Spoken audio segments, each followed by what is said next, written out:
السلام عليكم ورحمه الله وبركاته. ازيكم حاجه عاملين ايه؟ معاكم قناه هم 5 نجوم. جايه النهارده عامله لكم طريقه رز جميله قوي قوي، الرز البسمتي بالشعريه بطريقه حلوه قوي، في شويه تكات كده يطلع معاكي مفلفل وحلو، مبقاش معجن ولا اي حاجه. يعني بصوا كده الرزايه معايا يا جماعه، كل رزايه بعيده عن الشعريه، مفلفله خالص ما شاء الله ازاي، بطريقه حلوه قوي قوي. منكهاه بحاجات بسيطه جدا، وشويه فلفل الوان كده على الوش، وانا مش هضربه بس بدون طعم وسبايسي حلو كده، بطريقه حلوه قوي. لو عندك مثلا نص كيلو رز هتجيبوا معاه نص شعريه، بس هنعمله بطريقه بسيطه جدا عشان يطلع معاكي الفلفل وطعمه حلو. عشان مع بعض ان شاء الله عملنا الرز البسمتي بالشعريه ازاي، بسيط جدا، بيرمي معاكي كميه كبيره. عندك عزومه ولا حاجه، نص كيلو مع نص كيلو شعريه يعمل لك حله محترمه وحلوه قوي تعجبك باذن الله. عشان لايك وفارج اصلكم من كل جديد، عشان مع بعض ان شاء الله التكات الجميله الحلوه اللي مع الرز سقيناه ازاي، وحاطين مقدار الميه بتاعه قد ايه عشان ما يعجنش معاكي ويبقى مفلفل معاكي وطعمه حلو. يلا نشوف مع بعض الفيديو تكات الرز البسمتي بالشعريه، يعجبك جدا وطعمه حلو قوي. ان شاء الله هنعمل مع بعض النهارده رز حلو قوي قوي بطريقه جميله جدا، وفي تكه حلوه كده باذن الله. هنعمل رز البسمتي بالشعريه. هو بسيط جدا وبس طعمه حلو قوي. الشعريه مع الرز البسمتي ميكس كده جميل جدا، يعني ممكن كوبايه رز بسمتي مع كوبايتين شعريه تعملي حاجه حلوه تعجبك باذن الله. كده نشوف هنا معايا كوبايه ونص نص كيلو اللي حاجه بسيطه من الرز البسمتي، كنت نقعه في ميه ومصفيه بالمنظر ده كده، بس حبيته يا جماعه كبيره وجميله ازاي. تمام. ودي هنا كوبايتين مش من الشعريه او ربع كيلو من الشعريه. شوف مع بعض ان شاء الله هنعمله ازاي وهنطعمه ازاي، وبيطلع حلو قوي قوي. وهنحط مقدار سقيان الرز عادي بتاع البسمتي، وكده كده الشعريه ما بتاخدش ميه كتير، فانت بتحط كوبايتين من الرز البلدي وتحط 4 كوبايات من الميه، وقيمه مع يعني ايه حاجه بسيطه خالص. يعني هم بحطي الكوبايتين من الرز بسمتي و4 كوبايات من الميه، بس ان الشعريه ما بتاخدش سوى ميه كتير في التسويه، بتسوي بسرعه، فهي بتبقى جميله جدا. واهم حاجه بتظبطي الميه بتاعه السوا بتاعه الرز، بيدي يطلع طعمه حلو قوي مفلفل وجميل جدا. نعمله مع بعض ان شاء الله خطوه بخطوه، وهننكهه كده بنكهات طبيعيه وحلوه قوي تعجبك باذن الله. نشوف مع بعض كده، نجيب الحله بتاعتنا ونشوف هنعمل ايه مع بعض. كده حاطين حله على النار فيها معلقه سمنه وحبه زيت. تمام. نحط بقى الشعريه بتاعتنا بالمنظر ده كده، ونبدا نحمر الشعريه بتاعتنا لحد ما تدي لون الكهرماني الجميل ده كده.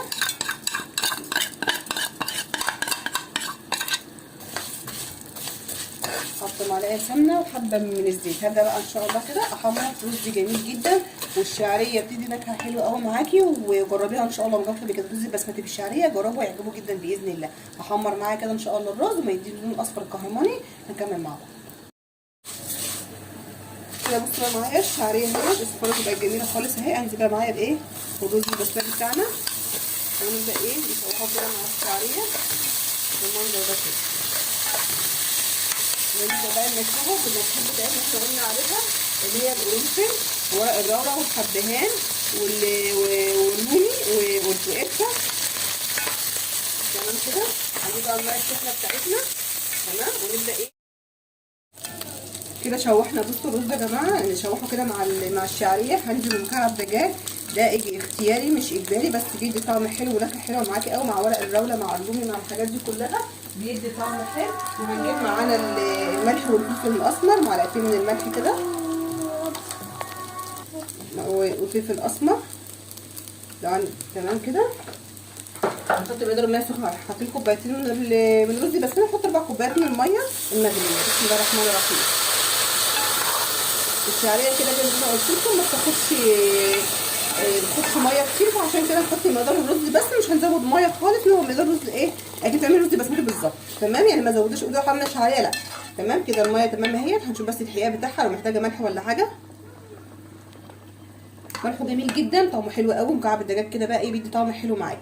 كان سيبه يشرب معانا الرز، وقبل ما نقدمه شرح هعمل برده في تكه كده بيدي شكل حلو معاك قوي للرز الشعريه الرز البسمتي بالشعريه. اللي ما جربوش يجربوا ان شاء الله بيعجبوا باذن الله. هوطي عليه واسيبه يستوي ونكمله مع بعض ان شاء الله.